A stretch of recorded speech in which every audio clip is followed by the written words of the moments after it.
صفت مومن میں مطلوب ہے، مومن میں پسندیدہ ہے۔ مومن ضرور اپنے آپ کو پسند کرے، خود کو برا بھلا نہ کہے۔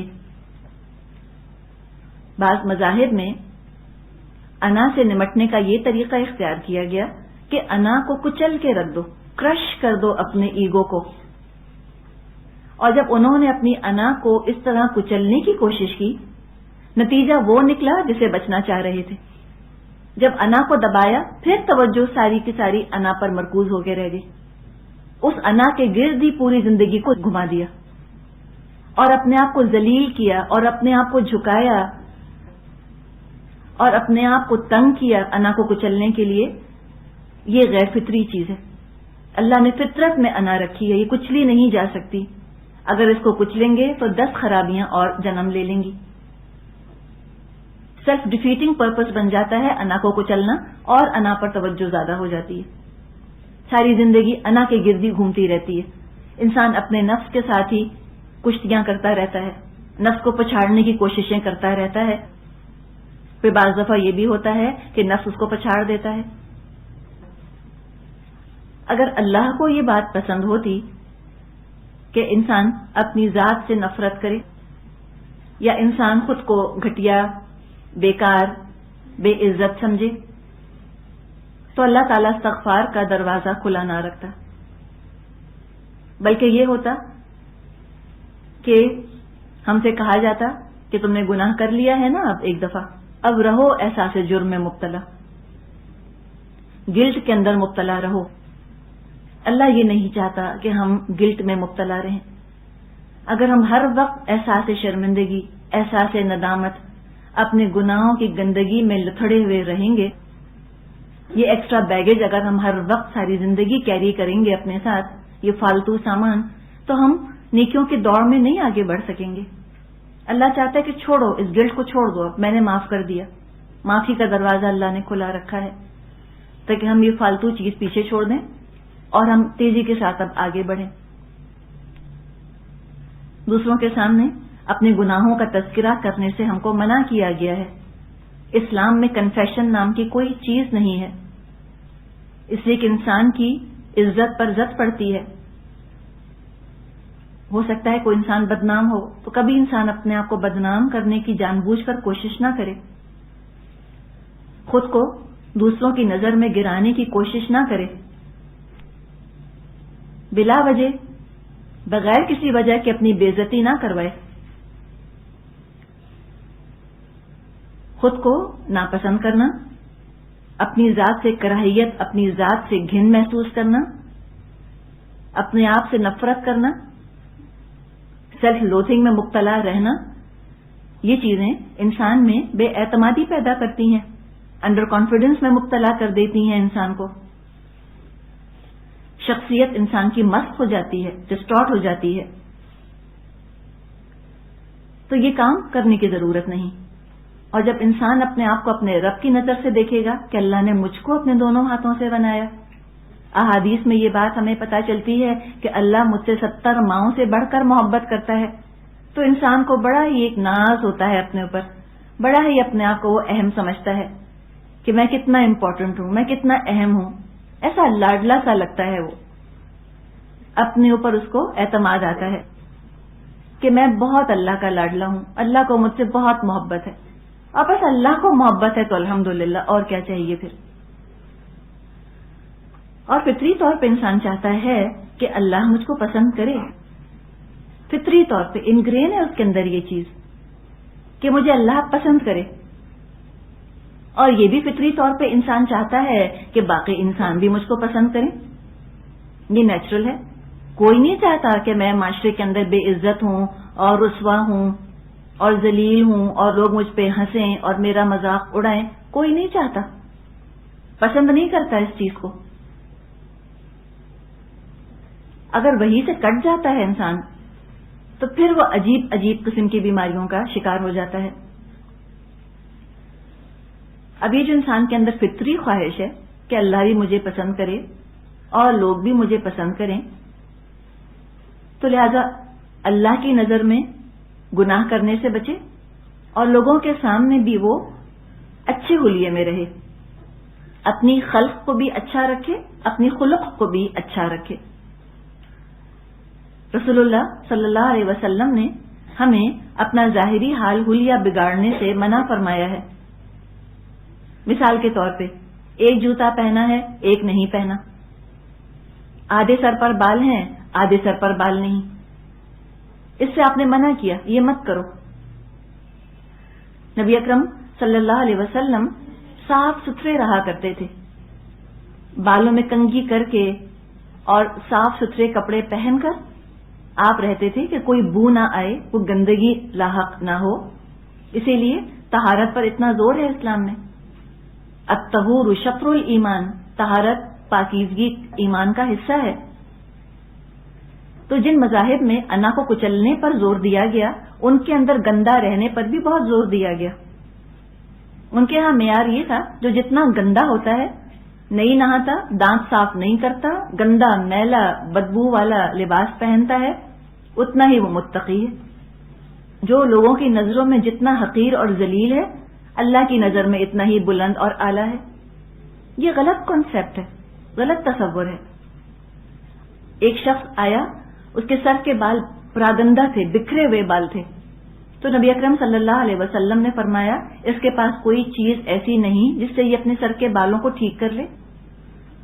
تو اسلام چاہتا ہے کہ ہم پریزنٹیبل رہیں، لوگوں کے سامنے صاف ستھرے اچھے حلیے میں لوگوں کے سامنے آئیں۔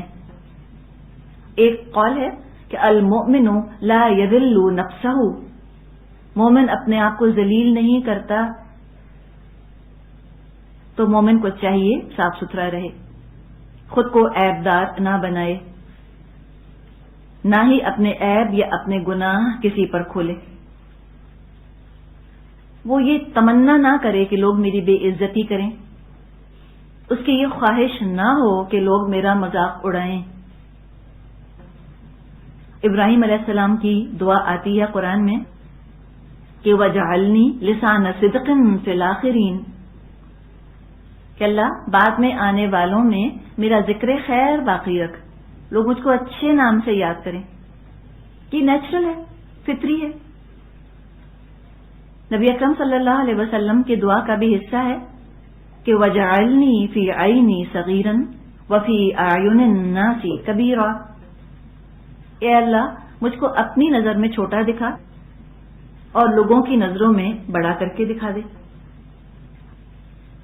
جب انا صحت مند ہوگی تو اس کا اظہار رویے میں خالق اور مخلوق کے ساتھ بالکل درست ہوگا، خالق کے ساتھ بھی رویہ درست ہوگا، مخلوق کے ساتھ بھی رویہ درست ہوگا۔ انا اللہ کے آگے جھکی رہے، اس سے جڑی رہے، تو انسان اللہ کی نظر میں بلند ہونے کی کوشش کرتا ہے۔ اسے پورا شعور ہے کہ میں اسی وقت تک باعزت ہوں جب تک اللہ کی نظر میں باعزت ہوں۔ اللہ کا بندہ ہونا باعث عزت ہے، عبداللہ سے بڑھ کر کوئی بیج آف آنر نہیں ہو سکتا۔ کاز آف سیلف ریسپیکٹ ہی اس کا یہ ہے کہ میں اللہ کی نظر میں باعزت ہوں۔ ڈر اور خوف اس بات کا ہوتا ہے کہیں اللہ کی نظر سے نہ گر جاؤں۔ یہ احساس تقوی کو جنم دیتا ہے، اسی لیے قرآن میں تقوی پر بہت ہی زور آیا ہے۔ تقوی کیا ہے؟ انا کا درست مقام پر ہونا، اللہ کے ساتھ انا کا جڑا ہوا ہونا۔ اگر کوئی ایسا موقع آ جائے کہ اللہ اور انسان دونوں کی نظر میں بیک وقت باعزت رہنا ممکن نہ ہو، پاسبل نہ ہو، تو متقی لوگوں کی نظر میں گرنا قبول کر لیتا ہے۔ Lesser of the two evils کی بات ہے، یہ کمتر نقصان ہے۔ وہ لوگوں کی نظروں میں گرنا قبول کر لیتا ہے، لوگوں کی نظروں میں بے عزت ہونا قبول کر لیتا ہے، نظروں میں بے عزت ہونا قبول کر لیتا ہے، لیکن وہ اللہ کی نظر میں گرنا نہیں قبول کرتا، اللہ کی نظر میں بے عزت ہونا قبول نہیں کرتا، اس لیے کہ اس کا جو تعلق ہے اپنے رب سے، اگر وہ اللہ کی بات نہیں مانے گا، اگر وہ اللہ کی نظر میں گرے گا تو وہ اپنی ہیومن ڈگنیٹی کھو بیٹھے گا، انسانی تشخص، انسانی فضیلت، سیلف ریسپیکٹ ختم ہو جائے گی اس کے اندر سے، وہ اپنی ہی نظروں میں گر جائے گا۔ اپنے آپ کو وہ گھٹیا سمجھنے لگے گا، حقیر ذلیل سمجھنے لگے گا. اور یہ آج ہم دیکھتے ہیں کہ انسانیت نے جب اللہ کی فکر، اللہ کی پرواہ، اللہ کی نظروں میں بلند مقام حاصل کرنے کی فکر چھوڑ دی تو وہ انسان اللہ کی نظروں سے گر گئے، اللہ کی نظروں میں عزت نہ رہی. تو آج انسان خود اپنی بھی عزت نہیں کرتے، ہر عیب کو، ہر برائی کو آگے بڑھ کر اپنا لیتے ہیں، بلکہ کہتے ہیں کہ انسان تو ہے ہی گندا، انسان تو ہے ہی گناہوں کی پوٹ، اور انسان کی تو فطرت کے اندر، اس کی جینز کے اندر اتنی خرابیاں ہیں، انسان تو ہے ہی برا. خود ہی اپنے آپ کو اب برا کہنا شروع کر دیا، اتنا گر گیا انسان خود اپنی نظروں سے. لیکن متقی جو ہوتا ہے اللہ کی نظر سے گرنا نہیں چاہتا. اور واقعی یہ بڑا بھاری اور بہت مشکل قدم ہوتا ہے کہ انسان اللہ کی خاطر لوگوں کی نظروں میں گرنا قبول کر لے. یہ بڑا فیصلہ ہے نا. اور اس کے لیے ایک چیز درکار ہے شخصیت کے اندر، اور وہ ہے حد درجے کا اپنے اوپر اعتماد، اپنے شرف کا، اپنے مقام کا احساس.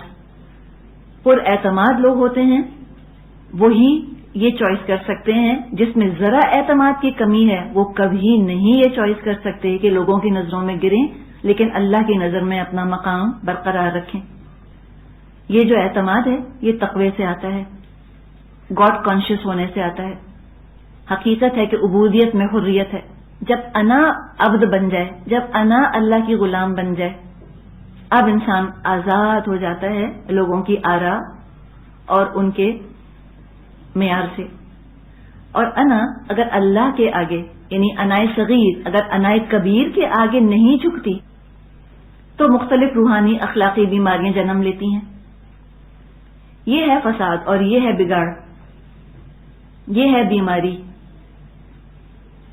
جب اپنا مقام یاد نہیں رہتا تو مقصد بھی یاد نہیں رہتا کہ ہم دنیا میں آئے کیوں ہیں. اللہ نے تو اتنی فضیلت دی ہے، فرمایا ہے وَمَا خَلَقْتُ الْجِنَّ وَالْإِنسَ إِلَّا لِيَعْبُدُونِ، میں نے تو نہیں پیدا کیا جنوں اور انسانوں کو مگر اس لیے کہ میری بندگی کریں، میری غلامی کریں. لیکن جب مقام یاد نہیں رہتا انسان کو اپنا تو انسان جانوروں کی غلامی شروع کر دیتا ہے. کبھی گائے کو سجدہ کرتا ہے، کبھی مٹی کو پوجنے لگتا ہے، اور نعمتوں سے اللہ کی رضا حاصل کرنے کے بجائے اب ان نعمتوں سے وہ دنیا کا خریدار بن جاتا ہے. اس کے رویے میں ڈس بیلنس آ جاتا ہے اور پھر تعلقات اس کے بگڑ جاتے ہیں، خالق سے بھی اور مخلوق سے بھی. ایک تو ہم نے بات کی کہ انا کو حد سے گرانا یہ پسندیدہ نہیں ہے. اسی طرح انا کو حد سے بڑھانا یہ بھی انتہائی خطرناک ہے. مومن چونکہ اس کی انا صحیح مقام پر ہوتی ہے، اپنی انا کو، اپنے ایگو کو وہ درست مقام پہ رکھنے کی کوشش کرتا ہے، لہذا مومن با ادب ہوتا ہے، اس کا ایٹیٹیوڈ درست ہوتا ہے، اس میں ایٹیکیٹس ہوتے ہیں، مینرزم اس کا بہت اچھا ہوتا ہے.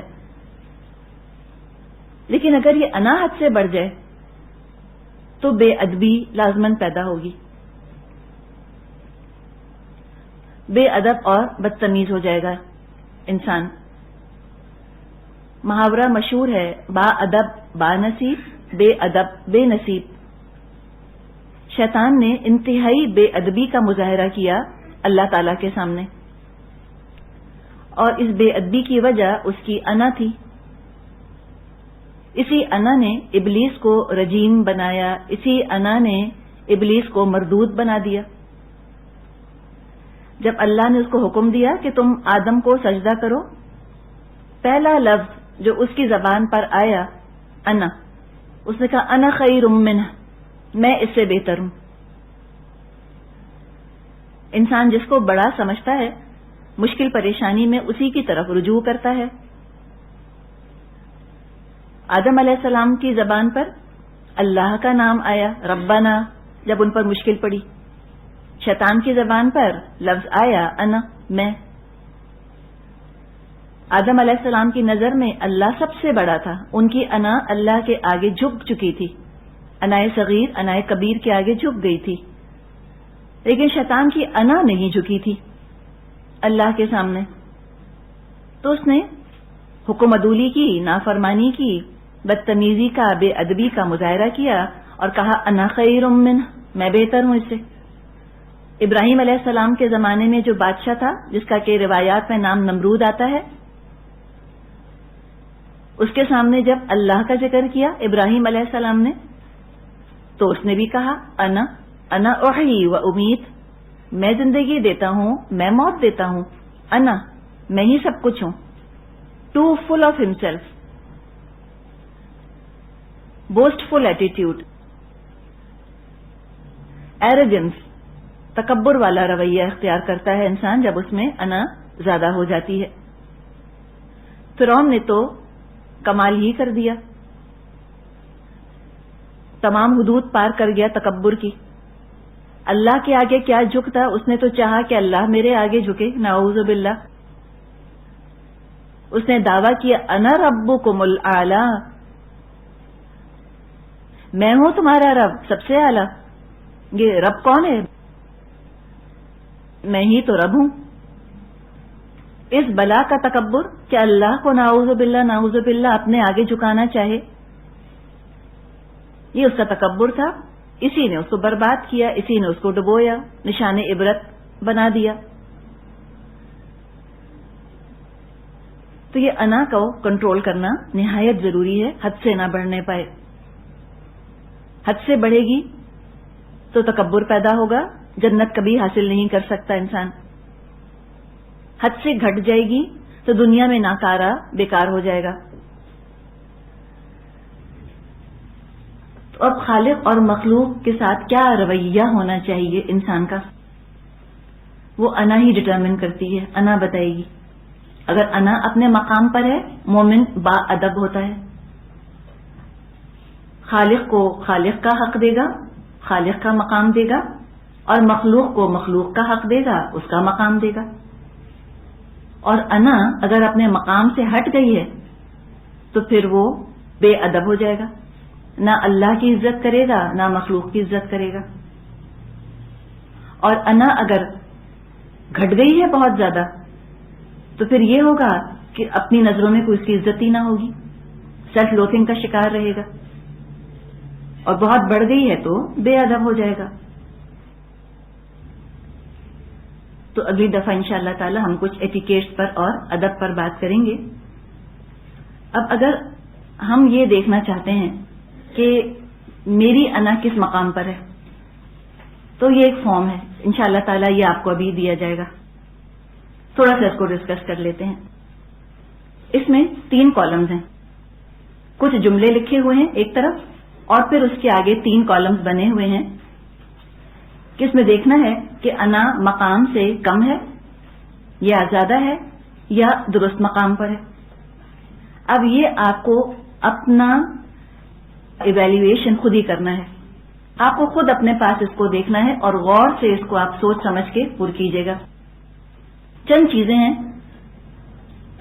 ایک چیز یہ کہ کیا میں شعور سے نماز پڑھتی ہوں، یہ بڑی چیز ہے، کیا میں شعور سے نماز پڑھتی ہوں؟ اگر شعور سے نماز پڑھتی ہیں اس کا مطلب ہے کہ انا درست مقام پر ہے۔ کچھ جملے ہیں جو کہ استعمال کرتے ہیں لوگ، اس سے بھی پتا چلتا ہے کہ ان کی انا بیمار ہے یا ان کی انا صحت مند ہے۔ ایک جملہ جو بعض دفعہ سننے میں آتا ہے، کچھ لوگ ہر تھوڑی